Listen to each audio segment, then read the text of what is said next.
She rose to Hollywood fame with a blend of innocence and sensuality. But Melanie Griffith's life was anything but simple. What happens when success, scandal, and survival collide in the spotlight? Born into a family of stars in 1957, Melanie Griffith's childhood was far from ordinary. Surrounded by Hollywood glamour, yet overwhelmed by chaos, she grew up under the shadow of her mother, famed actress Tippi Hedren, amidst wild animals used for films. A lion attack in her teens left her physically and emotionally marked, a harbinger of the tumultuous life ahead. Her early career started with minor roles, but lacking emotional guidance, she fell into a chaotic lifestyle by age 15, dropping out of school, embroiled in controversial relationships, and struggling with addiction. Yet perseverance nudged her forward. Early life and family background. Melanie Griffith was born on August 9, 1957 in New York, into a family where fame came before childhood. Her mother, Tippi Hedren, was a 1960s movie star, an iconic face of the cool and mysterious archetype in Alfred Hitchcock's The Birds and Marnie. Tippi was not only famous, but also considered a fashion and feminist symbol of her time. Her father, Peter Griffith, was a former child actor who later became an advertising executive. Her parents divorced when she was just 4. Melanie moved with her mother to Los Angeles and grew up in a complicated household. A stepfather, Noel Marshall, and 3 half-siblings from her mother's side. Her biological father also remarried, giving Melanie 2 more half-siblings. The constant shifts in relationships, relatives, and lifestyles made her family foundation unstable and lacking emotional anchors. She grew up surrounded by adults, but very few real guides. Her childhood was like no other. Her mother's family kept wild animals at home in preparation for the film Roar, a project that spanned years and involved over 100 wild animals. Melanie grew up among lions, tigers, black panthers, and elephants. She was used to seeing them roam the house like pets, but that didn't mean they were harmless. During one shoot, a lion attacked her face, leaving a severe injury. Melanie underwent reconstructive surgery and dozens of stitches. She was traumatized. It wasn't just an accident. It was real damage, both physical and emotional, for a girl still in her teens. Beginning of career and early challenges. Melanie Griffith entered acting practically in infancy. At 9 months old, she appeared in a commercial, her first step into the world of cameras. Then came silent background roles.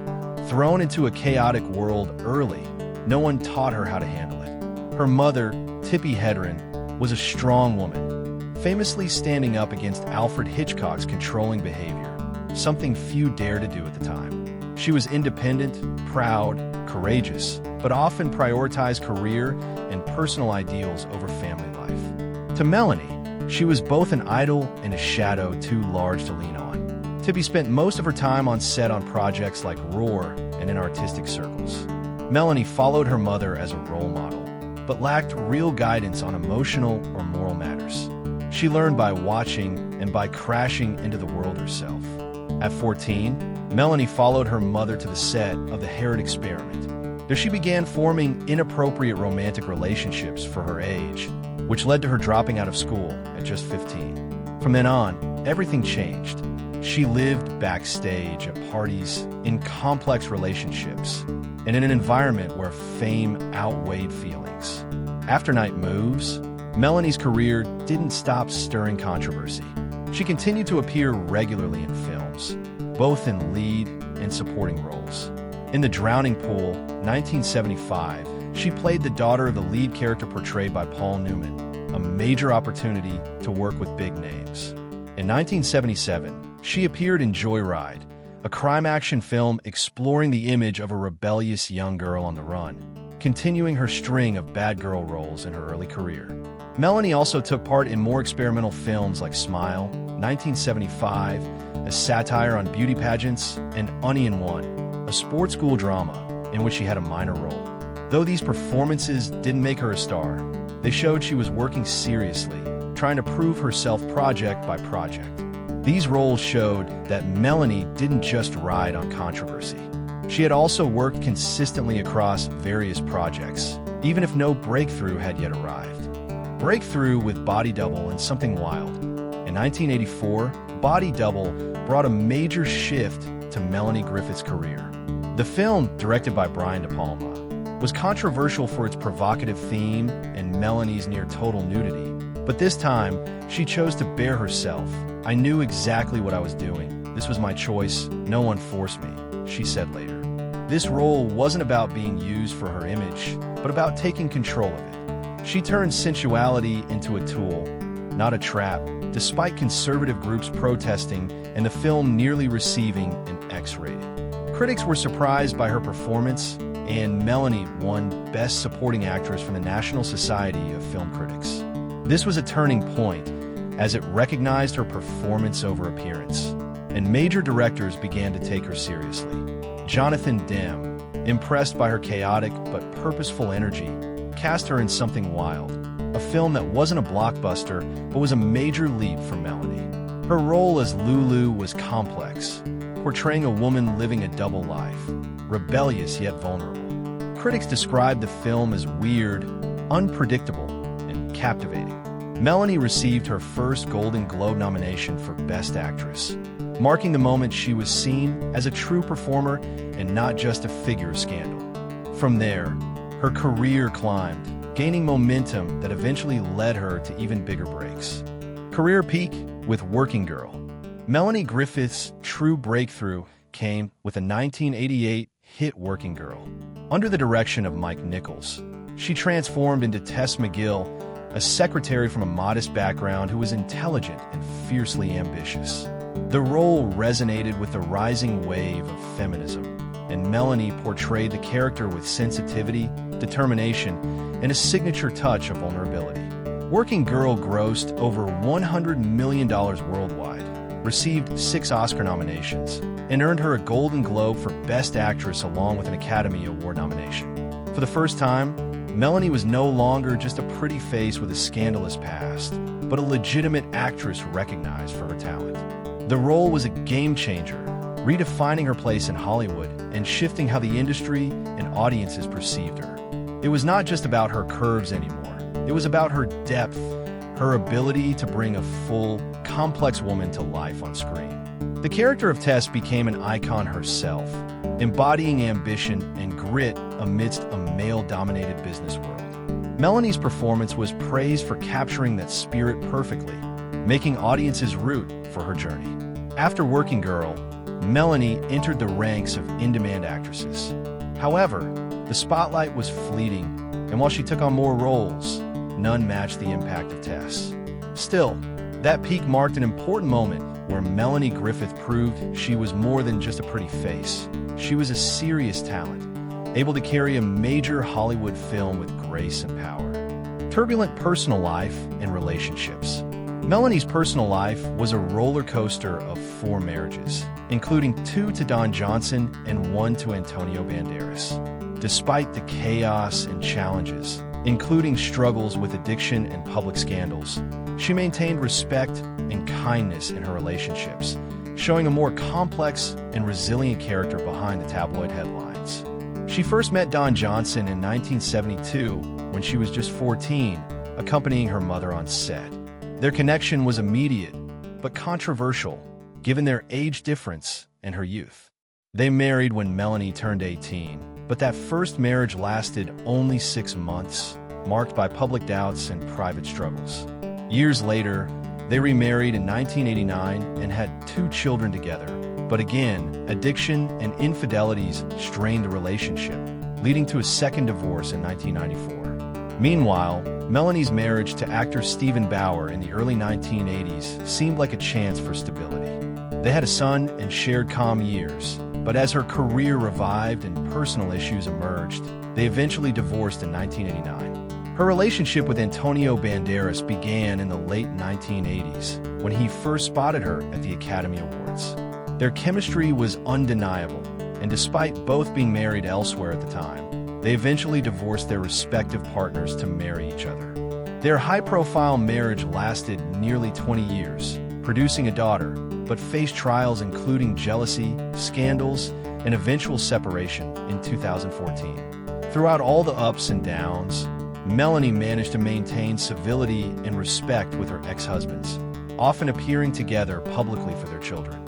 Her relationships weren't fairy tales, but they reveal a woman navigating love, forgiveness, and survival amid Hollywood's unforgiving glare.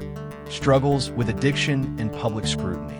Addiction was a relentless shadow in Melanie Griffith's life, beginning disturbingly early, at age 10, a fact she later openly admitted. For the next 2 decades, the Oscar-nominated actress found herself caught in a relentless cycle of addiction and recovery, checking into rehab multiple times, including stints in 1988, 2000, and 2009. She walked red carpets with golden trophies in hand, but behind the scenes, she collapsed and struggled, battling demons that fame could not shield her from. Her public acknowledgement of these struggles was a bold move, raw and honest confession she hoped would earn compassion. However, the harsh glare of the media was unforgiving.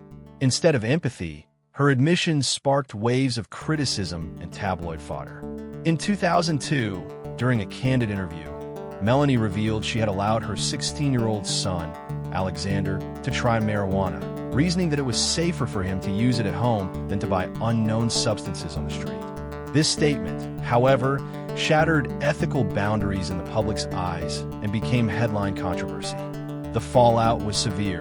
Alexander ended up entering a 12-step recovery program, and Melanie was publicly labeled with the destructive title she always feared, Bad Mother. Reflecting on this, she admitted, "I was wrong," and vowed never to let such a situation happen again with her other children. This period exposed her not only to the struggle of substance abuse, but also to the brutal judgment that comes with celebrity life. Yet despite these storms, Melanie stood firm. She never shied away from her past or tried to hide her imperfections. Instead, she faced down the relentless media scrutiny with a perseverance that only deepened the public's complex perception of her. Her journey through addiction and public scrutiny paints a vivid picture of vulnerability and strength, showing that even in the harshest spotlight, there is room for honesty and the possibility of redemption. Motherhood and family challenges. Melanie's role as a mother carried immense weight. Her children faced their own battles amid fame-induced family instability. Yet, she was committed to honesty and resilience, sharing her flaws openly to teach her children about courage and survival in a harsh environment. Dakota Johnson, Melanie's daughter, grew up in a household filled with public scrutiny and family tensions. Therapy sessions were often scheduled between film shoots and constant relocations. Dakota once shared, "I didn't learn the way a child is supposed to learn," highlighting the impact of her unconventional upbringing. Despite rumors, Melanie denied sending Dakota to rehab, but acknowledged her daughter needed space to cope with their complex family dynamics. The challenges extended beyond therapy. Schools became sites of painful encounters with tabloid headlines, further isolating Dakota. Melanie's transparency about her struggles and mistakes served as a powerful example to her children. She wanted them to know what to avoid and how to overcome adversity. Her eldest son, Alexander Bauer, faced his own recovery journey after she admitted to letting him try marijuana at 16, believing it's safer than street alternatives. This admission brought harsh public criticism, labeling Melanie as a bad mother, but she openly accepted her mistakes and vowed to protect her other children better. Through it all, Melanie maintained that family and love were anchors in her turbulent life. By sharing her truth, she showed that motherhood is not perfect, but is filled with courage, growth, and unwavering commitment. Health battle and recent life. In 2009, Melanie Griffith was diagnosed with basal cell carcinoma, BCC, a common but potentially invasive form of skin cancer. The tumor was located on her face, requiring surgical removal. Post-surgery photos showed one eye bruised and swollen, mistaken by many as the result of an accident, but in truth, it was the aftermath of a cancer operation. For an actress whose face was her livelihood, it was a heavy blow. Griffith later admitted, "It's terrifying when you're an actor and your work depends on your face." But the battle did not end there. In 2017, the cancer returned. This time, she underwent dermabrasion, a procedure to resurface the nose after removing cancerous cells. She shared photos of her bandaged, makeup-free face on social media, not for attention, but to raise awareness. Her aim was to stress the importance of using sunscreen, getting regular skin checks, and never ignoring changes on your body. The disease wasn't life-threatening, but required patience and courage to keep facing the public with a face that no longer looked perfect. In an interview with InStyle, she said, "I realized I just had to put a little bandage on. I looked like a dork, but it was fine." Behind that lighthearted line were years of treatment, fear, and quiet anxiety about her career, appearance, and the gaze of others. Fortunately, the cancer was caught early. Doctors confirmed that the 5-year survival rate for BCC is nearly 100% if it hasn't spread. But for Melanie, the bigger victory was public awareness. She used her own story to stress the importance of skin protection and regular checkups. Throughout it all, family and friends were her anchor.